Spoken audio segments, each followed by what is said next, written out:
careful with that Bovera, for God's sake. I've never had a rough time since that sailor at Flamborough Head. Oh, I am sorry, Dorothy. It's just that whenever we play gypsy music, I always get intoxicated.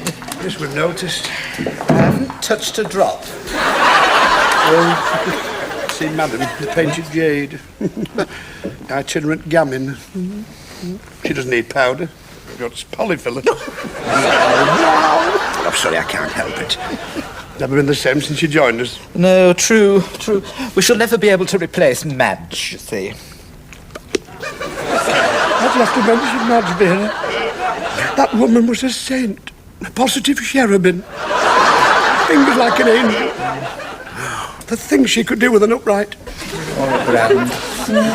Not that she ever had hold of either of them for very long. I can never forget that afternoon. It's etched. Oh, now, come on. Pull yourself together, Dorothy. How can I ever forget it? We just brought the student prince to a climax. And we were poised. Ready to launch ourselves on the vagabond king. And she was slipped on a fandango. We were on the cow. Common knowledge she'd been seeing the manager. Yes, one had heard. Well, I'm not one surprised, well, you know. Oh, well, I know. Trusting God and your cooperative, that's always been my motif in life. Inquiring into anybody's affairs. I was outside her room last night. No! Yes. Shouted he could love her through the keyhole. I thought that's a nice trick, he didn't get away with it. Remember that Scotsman last week? Oh, yes, the one with the hip flask. Well, I hope it was that. Legs like a Doric pillar. Oh. He came out on the stage, you know, and asked us to get off. Yeah. I said we don't do requests. You know me, I'm in it for a bit of fun. Oh, yes. It was so weather-beaten, this Hibernian, you know, he thought, swing of it, you know. I couldn't resist. I don't know what came over me. I said, what's warm under the kilt? He said, nothing, it's all in first-class working order.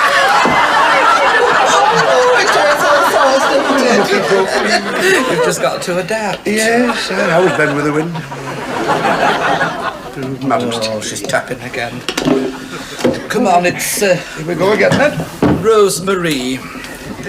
Can't be, I've just played that. Now, remember, Dorothy, there's an arpeggio at the end of the first passage. No, it's all right, I went before we came on.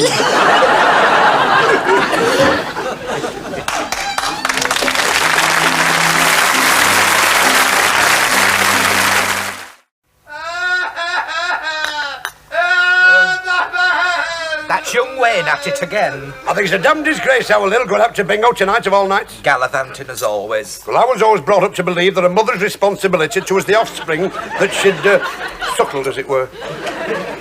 Steady on, Ada. Well, I don't know. It's perfectly true, as every woman knows, that you get a certain feeling when you've clasped them to your... Never known you like this before, Ada. Well, I just feel in that mood. I think a mother's place is in the home. When I think through the 30s, I brought that brood of kids up. No furniture, no food, just a few bob off the public assistant to get us by. No carpets, no coal. And then came the Depression. Don't take on so, Ada. After all, it is Christmas. I can't help it. I don't know they're born these days. But I think of 1935, Christmas Day. What a year that was. We couldn't even afford a turkey. Whatever did you do? My Bert gave the budgie chest expanded. I can see those 10 kids lined up now, whinnying piteously. Things were so bad it was 5-a-side to a cracker.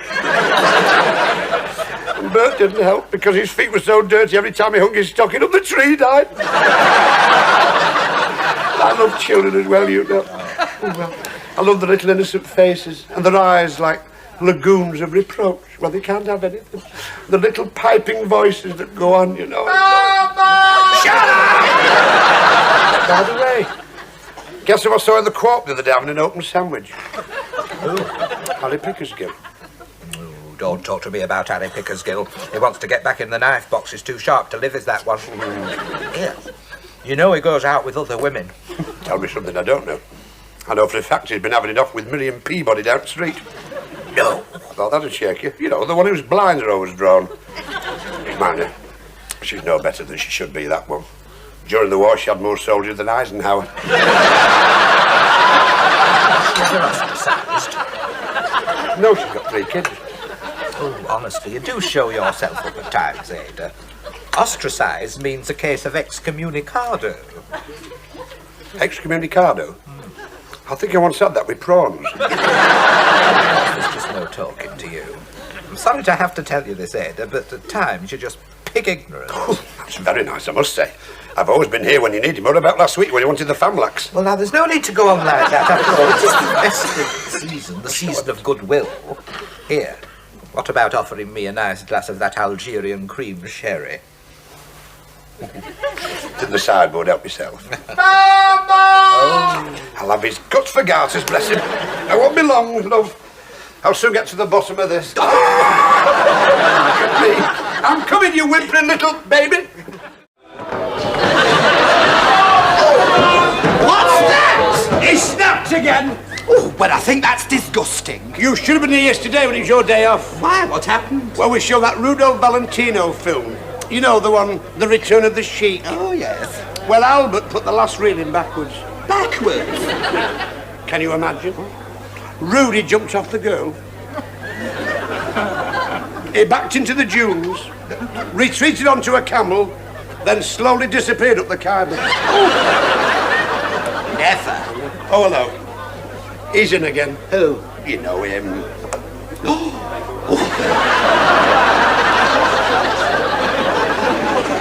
Well, I wouldn't care, they're only showing the news. He ought to be damn well locked up. I don't think so. He's a menace.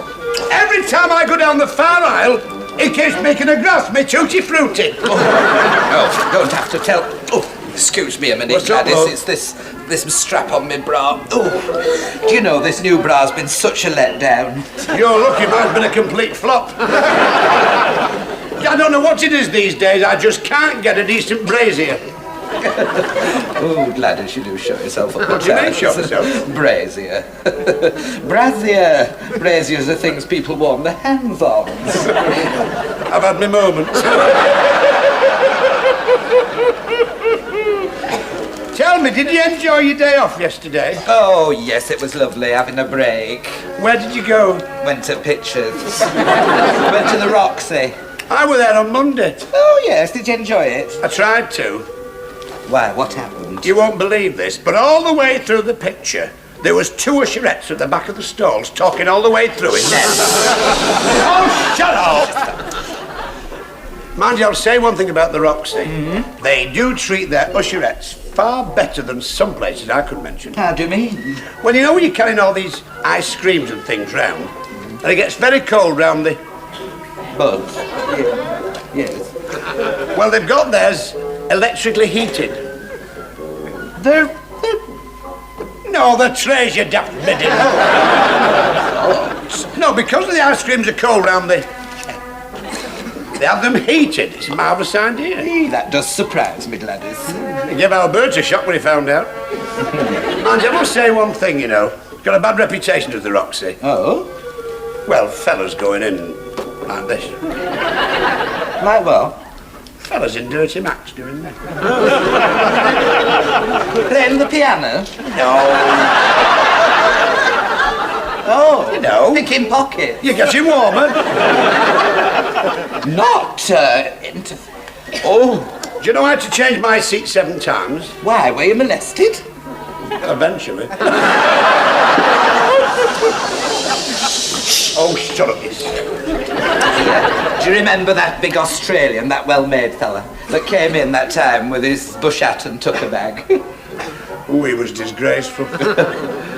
Bless him. Oh, waving his boomerang round like that.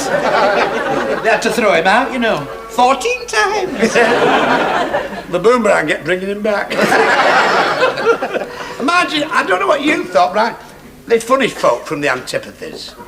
Honestly, Gladys, you'll never learn, will you? What do you mean? Antipathies. Antipodes. Antipathies are things people don't like.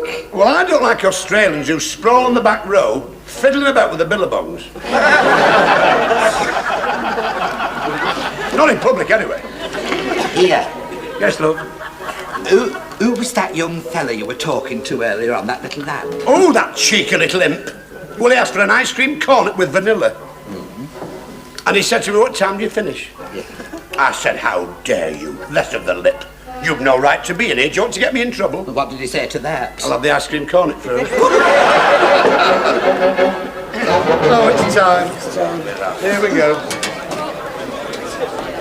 There'll now be a short interval while our very friendly sales staff go around all corners of the auditorium, vending a very wide selection of confection, ranging from tiger nuts, small sachets of cashew, and strips of French nougat. Let's go. Here we go. Trough time.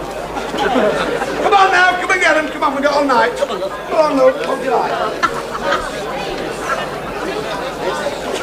Oh no, he's done it again. He's turned the lights off too soon. Oh, he's past it, Gladys. Oh, I wouldn't care. I'm going to get finger marks all over my raspberry ripple. Do you know, I have an awful feeling he's going to put that haunted house film on. Oh, not again. It gives me the shakes. Well, don't shake too much. You've only got one thing in your strap. So, any road, who went out to eat last night, then? Who is that nose is? Isn't it from number 3, Mrs. Morrison? Yes, we did, as a matter of fact. Went to that new place beyond the brick kilns. Oh, you mean the hunting lodge? Very nice. We walked in, and they must have known we were clients. Took me coat, never even gave me a ticket. Oh. Mind you, they lost the bloody thing. Anyway, was it a nice meal? Very nice. My Bert ordered the Aylesbury duckling. Oh, yes, he's fond of a bit of duck, your Bert. Anyway, the waiter brought it, and my Bert did his celebrated finger test. What do you mean his celebrated finger test? Well, this is strictly between you and I. Ooh, my lips are sealed. I know I couldn't tell anybody else this.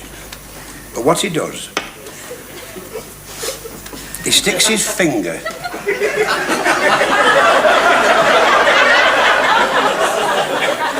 up the parson's nose and he whittles it about. What does he do that for? My Bert has always stoutly maintained that by sticking his finger up the... and he can tell where the bird comes from. The waiter brought this bird. My Bert put his finger up the... He said, "Hey, lad," he said, "this bird never were Aylesbury."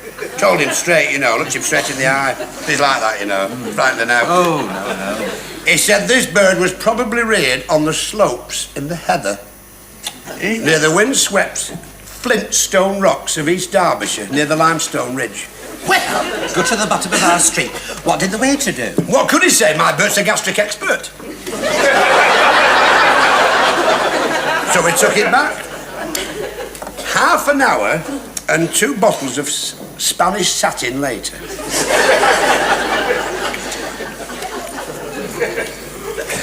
He brought another duck.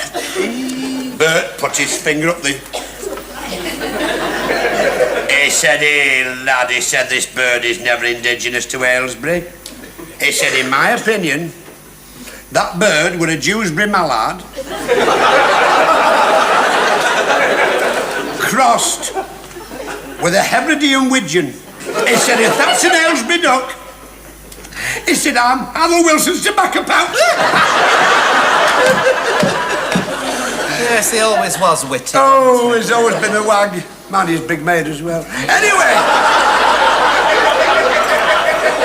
he made him take it back, you know. Again? Yes. Oh, he doesn't care, my Bert, you know. No. Anyway, they brought another duck. Well, my Bert put his finger up the arse, nose, and wiggled it. And his little face lit up. He said, "Oh," he said, "that's definitely an Aylesbury duck." Oh, bless him. Yeah. There we go. Oh. Well, he cleaned his plate. They want to pick on the bones, you know. Not to pick when he'd finished. Anyway, he sent for the chef. He never. Oh, he does. You see, if he's enjoyed something, he likes people to know it. Yes, always did like to attract attention. He used to send me a card from time to time. Anyway, what he did... There the chef came out, and my Bert said that were lovely, that were a real Aylesbury duck. He said, where did you learn your trade? You know how he is. And the way the chef would have, oh, it was marvellous, you know, and my Bert said, what part of the country do you come from? And what did he say? You're the expert, you tell me.